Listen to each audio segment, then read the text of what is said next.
Hi, I'm AJ Debanis, and welcome to Interfaith Matters. This short interview is one in a series about the Black Lives Matter protests that have swept the nation in recent weeks. Each interview showcases a particular individual's thoughts about the movement, their experiences joining in protests, and their field notes about what activism looks like on the ground. Our editor and co-producer Michelle Polton-Simon and possibly other crew members may share hosting duties in these interviews, so you'll get to hear from them too. Hello, I'm Michelle Polton-Simon, a co-producer of Interfaith Matters. I'm talking today with the Reverend Kaji Douša, who is senior pastor at the Park Avenue Christian Church, a co-chair of the New Sanctuary Coalition, and a longtime activist who has been a leader in New York City's Black Lives Matter movement. I wanted to hear from her about her experiences on the front lines of the movement, as well as what advice she can offer to sustain long-term advocacy efforts and avoid burnout.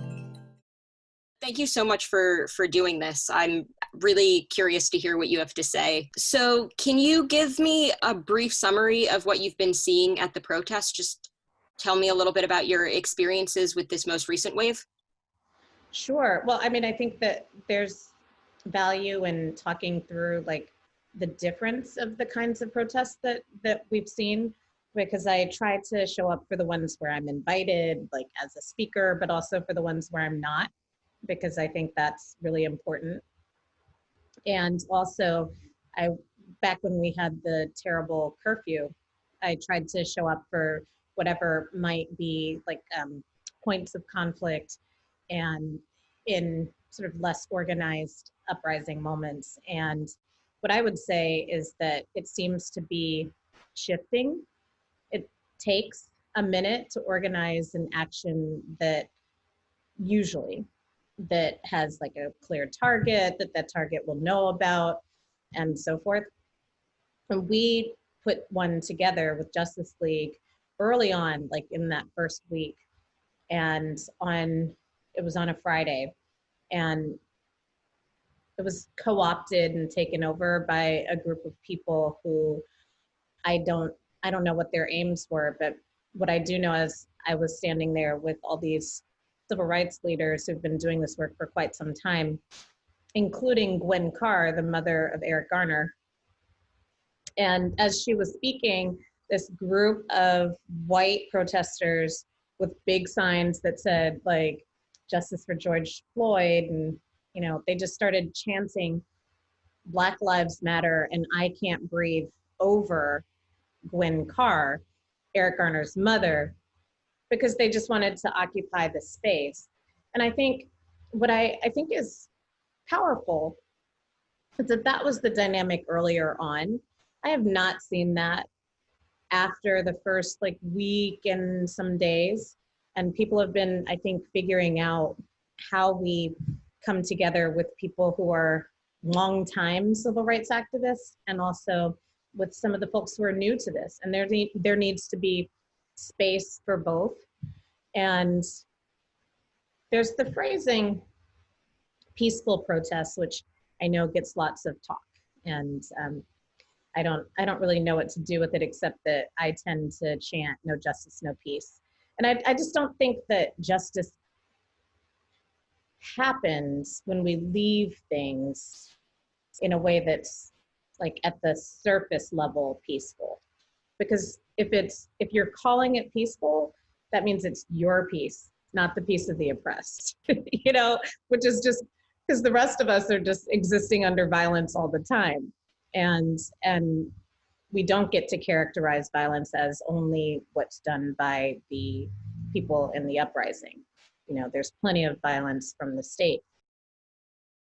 And here in New York City, we're actually looking for accountability on that. Like, why are there only 2 police officers who are facing disciplinary measures when I witnessed, and so many people witnessed so much more? I mean, anyway. Yeah, so that's what I've observed.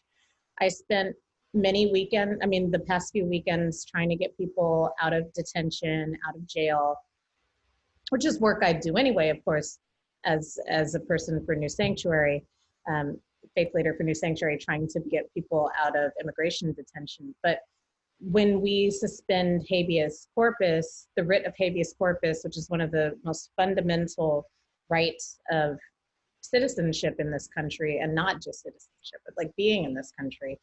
They don't just get to keep you in jail for no reason. And we suspended that here in New York City. And we still have plenty of protesters who are being called all kinds of things like Antifa, which I've been called too by the Department of Homeland Security. So I have no idea what Antifa is, but they think that's reason to do all kinds of unconstitutional stuff with us. So I'm very concerned about what is happening in our city, what we're accepting, the cookies we give for legislation and for, you know, policies that should have been in place a long time ago. And when I say cookies, what I mean is a lot of do nothing politics. So like Governor Cuomo is a very effective politician. He was very effective at helping us to pass bail reform last year. And then under pressure from white supremacists and others, he rolled it back. So it was kind of like both and. So it's like, here I am, I'm signing bail reform, and then maybe if you don't pay attention, I'm gonna roll it back. And now, and that was called, that was named after someone who had died, and now we have the Eric Garner chokehold bill. And, you know, things are named by others who have died, George Floyd legislation, so forth. And what's interesting to me is that there's like this both and that people tend to be getting away with, where they say, I'm doing this radical thing, and then they roll it back when people aren't paying attention. And one of the things that I think this movement and this uprising is saying is that we're unemployed. We're not busy. I'm not unemployed, but a lot of people are unemployed and not busy. They can be out in the streets and they're gonna hold the accountability. It's a different and a new day. And I'm really, really inspired by the energy of this city right now. It's not the people who left. I'm on the Upper East Side, like a bunch of my neighbors are gone. But the ones who are still here and the rest of us, because we live right by Gracie Mansion, which is a whole different thing. Anyway, we're around and we're not going anywhere. We're not done. We're nowhere near done. The NYPD should not exist as it does, in our opinion. And if other cities like, you know, from Colorado to Minneapolis to other places can say, you know what, we are going to completely shift how we handle public safety. And if everybody else can do this, and for some reason, the police department with a $6 billion budget can't figure that out. Like, I heard, I think the Minneapolis Police Department, I think, has something like $128 million budget. And I was like, wow. Like, I lived in Minneapolis, I've lived in New York. They are on a different scale, but like that different of a scale, it's crazy to me. $6 billion while schools are cut and so forth. Budgets are moral documents, and New York City Council is in the middle of dealing with theirs. So like, nothing needs to be business as usual. And if people don't want to acknowledge what's happening in the streets, we're going to bring the protests to the politicians. They're going to be the next targets. I just want to be really clear on that, which I say for myself and not on behalf of my church. What would you say, in your opinion, is the role of faith leaders at these protests? So I would say, like, a few weeks ago, my answer would have been, a number of us are very experienced in the art of de-escalation in very tense environments where emotions are running high and people are perhaps new to protest spaces and may not even understand like the ways to channel their emotions to something that will lead to the kind of outcome they desire. And I think part of what I've discovered as I just try to watch what's happening is that some of it is targeted, some of the passion is targeted, but some of it also is just an expression of frustration and rage. And it's not, that's the funny thing. I mean, you've probably been out in these protests. These are not just Black people. And in fact, many of the times I'm around, it's not Black people alone. Like, it's even majority non-Black folks. So a lot of people are just awakening to what uprising feels like. And so some of that for me is like being quiet and standing on the side and seeing, you know, does somebody have tear gas in their eyes. Like I can be there with bottles of, I always carry a solution of baking soda and water to help to, flush out the sting from gas, or, I carry a first aid kit, or I,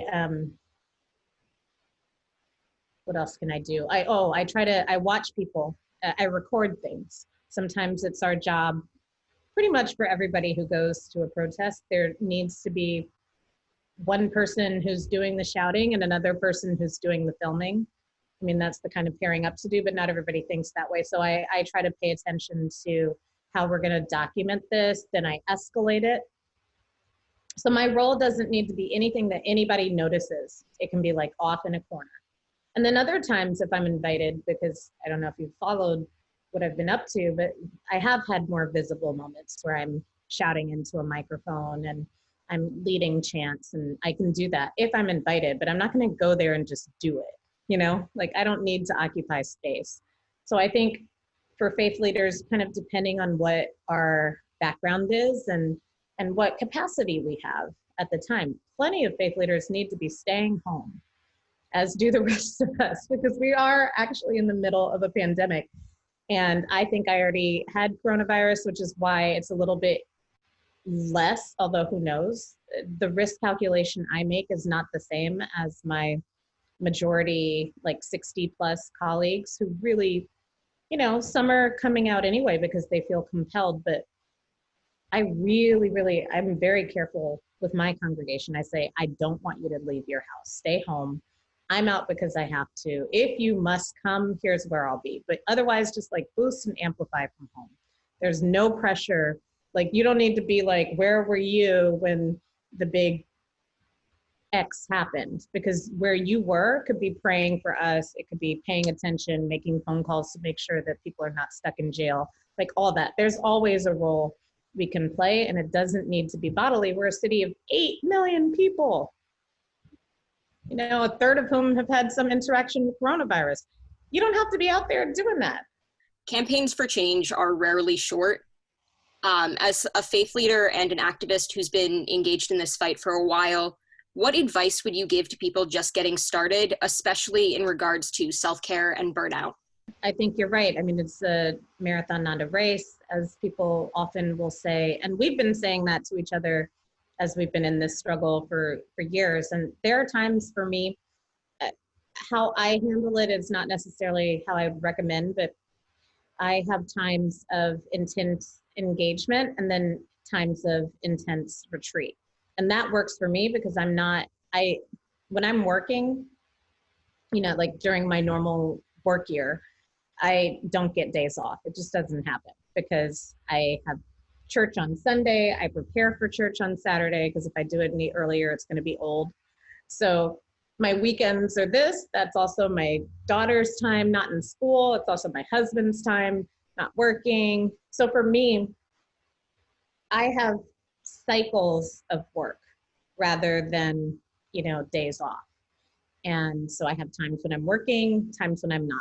And when I'm not working, I let people know and they believe in me and they support me. And I also enforce it by not looking at the things that give them contact with me, and I hand them to my husband.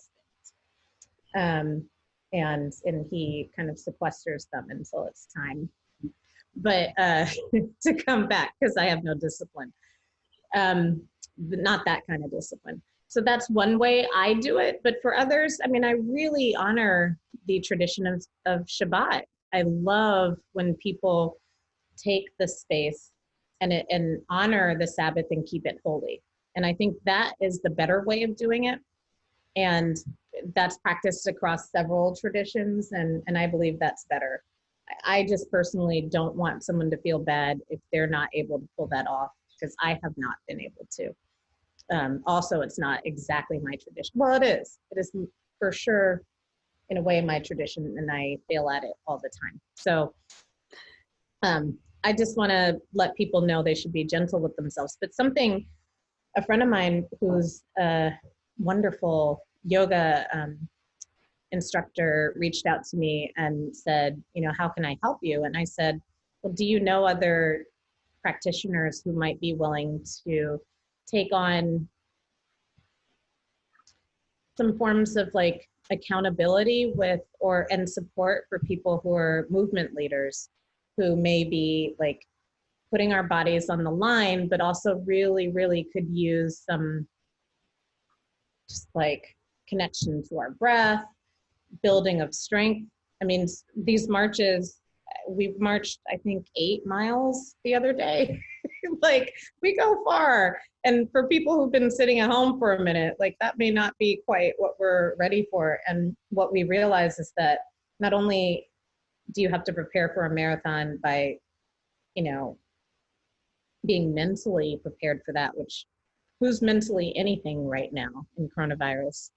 And then also our bodies have to heal and come back from, you know, this sort of, this period of quiet and not moving around. So I think it was really beautiful that they offered us a chance to pair some folks up who I was like, it needs to be, you know, either free or affordable and just a gift that people can offer, and I can help to curate who these folks would support. But it's really interesting to me. And the idea is that they would reach out to us and say, hey, okay, set up an appointment with me 3 times a week. And we're gonna just have 10 minutes for breath or whatever it is that somebody needs, or for strength. And I'm really, really impressed that that community has really stepped up. So that's an interfaith, because it's coming from all kinds of faith traditions. It's an interfaith response to the moment, and I'm really inspired by it. One more thing, which I always tell people, because I've been an activist for a pretty long time now, which I had never really intended to be, but it just kind of happened.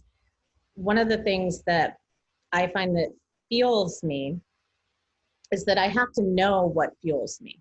I have to know what I find like exhausting and what I find invigorating. And sometimes both of those things can happen in my work life.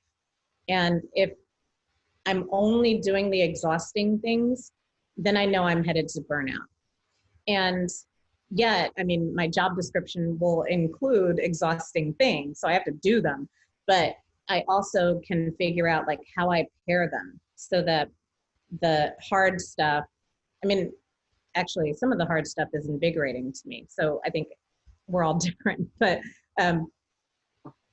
so that I can pair the things that are going to deplete my energy with things that are going to build my energy. And as it turns out, I'm the kind of activist whose energy builds from being out amongst the people, helping in these situations, but that's not the case for everybody. So I think a lot of times in these narratives, we think, you know, activism is exhausting, but actually for me, not being active is exhausting. That's harder for me, which is weird, but not weird. I'm going to take that back. It's true. Last thing I would say is just to be encouraged and to figure out, you know, as the Lord, or as the Holy One calls on us and says, whom shall I send? We're not all being sent to the same thing. And we shouldn't be aspiring to be someone else. We should be aspiring to be who we can be. And I think that grounds me. That's where I find my breath.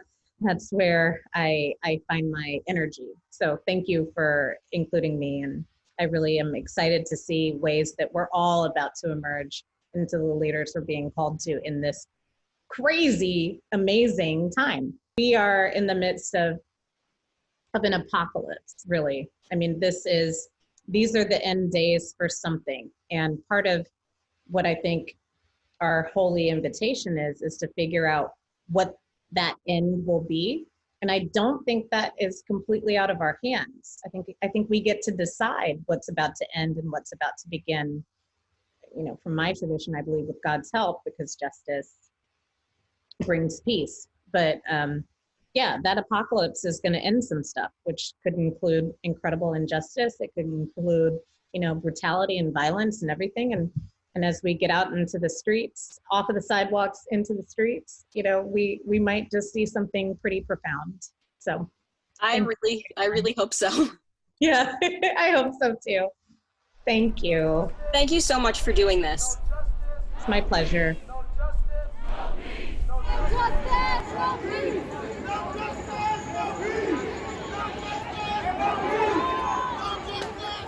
Interfaith Matters is hosted by me, co-producer Kaji Douša, edited by co-producer Michelle Polton-Simon, and executive produced by Kevin Childress. You can learn more about us on our website. And again, thanks for listening.